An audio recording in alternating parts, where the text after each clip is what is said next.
O texto hoje é 1 Pedro, capítulo 2, versos 9 e 10. Pedro diz essas palavras num momento muito importante da história do cristianismo no primeiro século. Ele diz o seguinte: vocês, porém, são geração eleita, sacerdócio real, nação santa, povo exclusivo de Deus para anunciar as grandezas daquele que os chamou das trevas para a sua maravilhosa luz. Antes, vocês nem sequer eram um povo, mas agora são povo de Deus. Não haviam recebido misericórdia, mas agora receberam. O contexto dessa declaração de Pedro é entre os anos 60 e 70 da era cristã. O momento onde os cristãos estão enfrentando grandes desafios por onde quer que eles vão. Nesse primeiro século, predominantemente, os cristãos eram compostos por judeus que se converteram ao cristianismo. Mas Paulo já vinha desenvolvendo o seu ministério há pelo menos 30, 40 anos entre os gentios, e a comunidade cristã entre os gentios estava crescendo numa taxa de crescimento muito maior que entre os judeus. E os cristãos nessa época sofriam perseguição de dois lados, era uma perseguição bilateral. Ao mesmo tempo que eles sofriam uma perseguição religiosa por parte dos líderes da sinagoga que não aceitaram Jesus, que não reconheceram a messianidade de Jesus, que rotularam Jesus como um liberal progressista, que rotularam Jesus como alguém que estava a fim de bagunçar a estrutura da fé. Esses líderes religiosos que temeram a influência de Jesus sobre a nação, depois de terem tramado, conspirado, julgado Cristo injustamente, o assassinaram numa cruz e iniciaram uma perseguição contra os seus poucos seguidores, que já não eram tão poucos. Os discípulos de Jesus sofriam perseguição por parte dos líderes da sinagoga, mas também os discípulos de Jesus sofriam perseguição por parte do Império Romano. Dentro do Império Romano, a perseguição inicialmente não era institucionalizada, o que significa que não existia uma ação completa do Império, movendo o Império contra os cristãos. O que existiam eram os governadores das províncias romanas,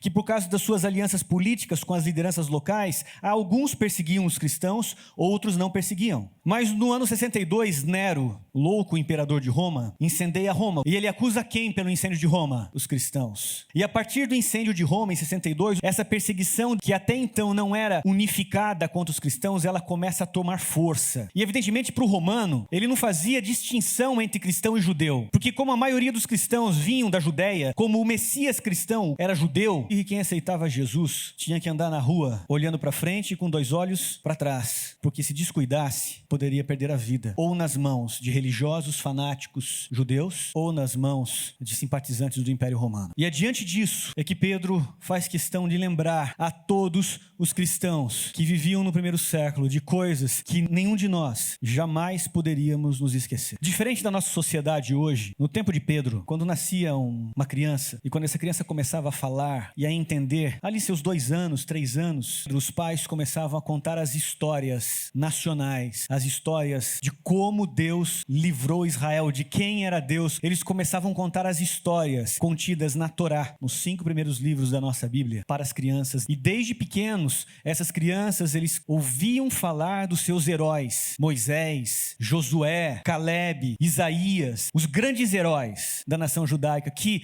diante do momento crucial na vida deles, eles tomaram uma posição ao lado de Deus. As crianças na Judéia cresciam desde pequenos, desde bebês, escutando as histórias de seus heróis. Era um processo cultural dentro da Judéia. Os pais contavam as histórias de sucesso desses heróis, mas também contavam as histórias de fracasso dessas pessoas e de outras pessoas. Porque a Bíblia é uma coleção de histórias de sucessos e histórias de fracassos, para que quando você ouça sobre essas histórias, você entenda qual é o caminho que te leva a viver o propósito para o qual Deus te criou a viver, e o caminho que te leva para não viver o propósito que Deus te criou. É assim. Desde criança cresciam ouvindo essas histórias. E a maior história é a história de Moisés, o grande libertador. O libertador de uma nação que havia vivido como escravos por 430 anos, e Deus vem em favor do povo e levanta um homem chamado Moisés, que os liberta da opressão, que os liberta da escravidão e que os leva para a comunhão com Deus no deserto. Eu quero só abrir um parênteses aqui. Não tenha medo do deserto. E eu não sei se você está passando por um deserto em sua vida. Um deserto emocional, por falta de relacionamento, seja com o pai, com o filho, seja com a pessoa que você ama, teu marido, tua mulher. Não importa se você está passando por um deserto, tenha a certeza que o deserto sempre é onde Deus está. Foi assim com Moisés. Moisés, quando ele estava pastoreando as ovelhas no deserto, sozinho, Deus estava lá. Foi assim com a nação de Israel, quando eles estavam no deserto, Deus estava lá. Foi assim com Jesus, quando ele ficou 40 dias com fome no deserto, Deus estava lá. O deserto é um lugar onde você vai encontrar Deus. Você só precisa estar disposto. Mas voltando à nossa história, 2 momentos decisivos na história de Israel eram contados para as crianças. O momento em que Deus liberta o povo da opressão e os leva para junto de si, e o momento quando o povo decide abandonar a Deus e seguir os seus próprios caminhos. Eu quero gastar um pouco de tempo nesse primeiro momento, quando Deus leva o seu povo para junto de si. O que Pedro está fazendo no momento em que ele fala à igreja cristã: vocês são geração eleita, sacerdócio real, nação santa, povo exclusivo de Deus, para anunciar as grandezas daquele que os chamou das trevas para a sua maravilhosa luz. Talvez você não saiba, mas o que Pedro está fazendo aqui, ele está lembrando das histórias da infância. E nesse momento, Pedro se lembra de uma história. Essa história se dá no momento em que a nação de Israel, depois de liberta do Egito, agora chegam no sopé do Monte Sinai. E aí Deus vira para Moisés e fala: Moisés, sobe no monte, agora eu quero falar contigo. E Moisés subiu ao monte. E aí Deus fala algo para Moisés. Ele fala o seguinte: logo que Moisés subiu ao monte para encontrar-se com o Senhor chamou do monte dizendo: diga o seguinte aos descendentes de Jacó e declare aos israelitas: vocês viram o que eu fiz ao Egito e como eu os transportei sobre as asas da águia e os trouxe para junto a mim. Agora, se vocês me obedecerem fielmente e guardarem a minha aliança, vocês serão o meu tesouro pessoal, particular, diante de todas as nações.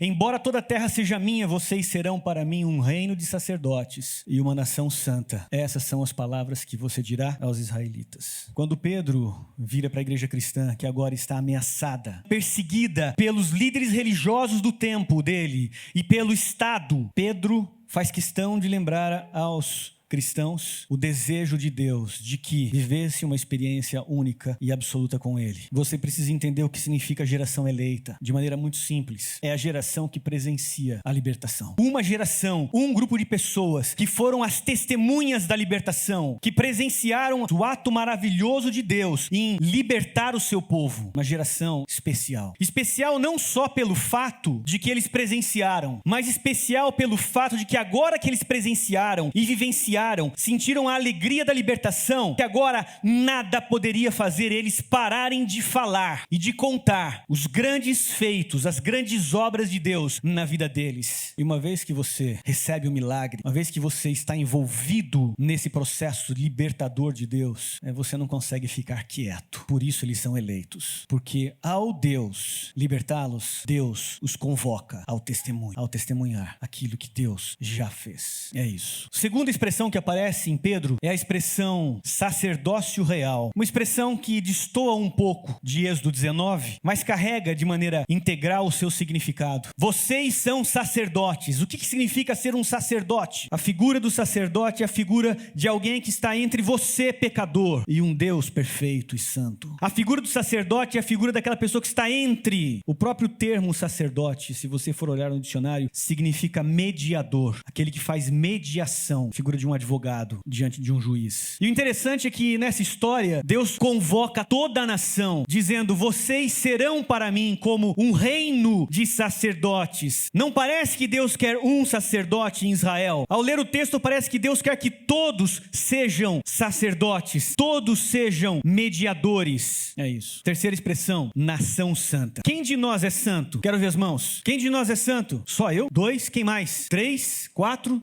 Tá aumentando as mãos. E quem não levanta a mão, tá em dúvida? Tá em dúvida? Quantos estão em dúvida? Alguns. A gente tem a tendência de associar a expressão santidade à ausência de pecado, certo? Por mais que eu quero acertar, por mais que eu ame a Deus, por mais que eu queira fazer tudo o que é certo, nem sempre conseguimos. É por isso que muitas vezes nós não entendemos o significado da palavra santo. É fato que santidade também está relacionada a não ter pecados, mas só existe um que não tem pecados. E quem é ele? Só Deus. Então existe existe o significado da expressão santidade na figura de Deus. E existe a figura santidade na pessoa humana. E é diferente. Santidade, em todo o texto bíblico, quando se refere a seres humanos falhos, pecadores, que têm uma limitação psicológica, uma limitação emocional, e todos nós temos isso aqui. Essa expressão santidade se refere a algo muito simples. Quando a nação de Israel construiu um tabernáculo no deserto, o livro do Êxodo vai dizer que eles consagraram o tabernáculo, santificaram o tabernáculo. Era uma cerimônia que tinha um objetivo muito simples: anunciar para a nação que tudo que iria acontecer naquele lugar era para estreitar os relacionamentos com Deus. Existe um propósito do porquê aquele tabernáculo foi levantado. Quando mais tarde Salomão constrói o templo em Jerusalém, e ele faz uma festa de inauguração do templo para dizer a todas as pessoas que tudo que iria acontecer dentro daquele prédio cumpriria apenas um propósito: nos aproximar de Deus. O próprio sacerdote, que quando ele deixava de ser um aspirante ao sacerdócio e agora ele vai começar a ministrar como sacerdote dentro de Israel, ele tinha que passar por uma cerimônia, e essa cerimônia consistia em pegar um pouco do sangue do cordeiro, passar na ponta dos dedos da mão, na ponta dos dedos do pé e nas orelhas, como um símbolo de que a partir daquele momento ele se torna um homem santo dentro da nação, porque ele vai andar pelo caminho de Deus, ele vai fazer com as mãos aquilo que Deus pede, e ele vai ouvir sempre a voz de Deus. E Neemias, o profeta, vai falar sobre isso. Nenhum autor do Novo Testamento ousou sequer dizer que se refere aos discípulos de Jesus como pecadores. Paulo sim se refere a si próprio: eu sou o maior de todos os pecadores. Eles nos chamam em todo o Novo Testamento de santos, santos do Senhor. Será que eles são loucos? Será que aquela geração dos discípulos ninguém tinha pecado? É porque ser santo significa viver o propósito para o qual Deus te criou para viver. Santidade tem a ver com adicionar propósito. Eu não sei você aqui, se você já entendeu, já descobriu qual é o propósito de Deus para você, mas existe um propósito. Geração eleita, um grupo de pessoas que, por serem marcadas pelo agir de Deus em suas vidas, não conseguem mais ficar quietas. Sacerdócio real, gente que entendeu e descobriu o seu lugar no mundo e o propósito de Deus para suas vidas, que é ser mediador entre aqueles que estão oprimidos pelo mundo e um Deus que liberta. Santidade é porque eu tenho discernimento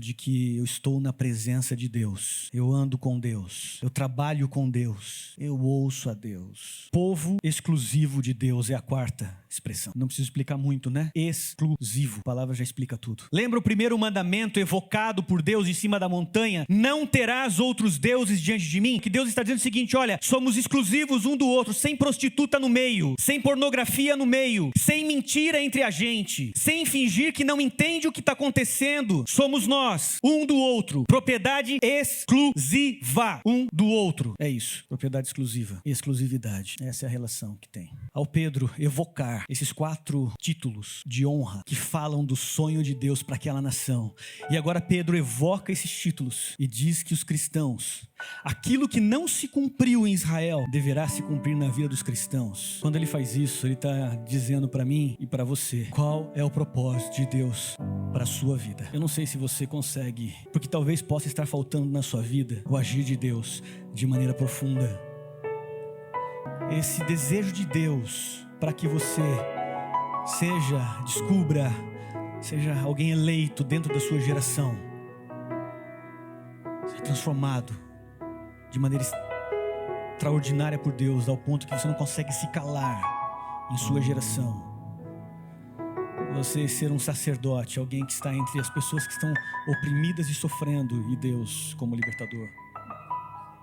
Você entender que você é santo, amado, querido, desejado, cuidado por Deus.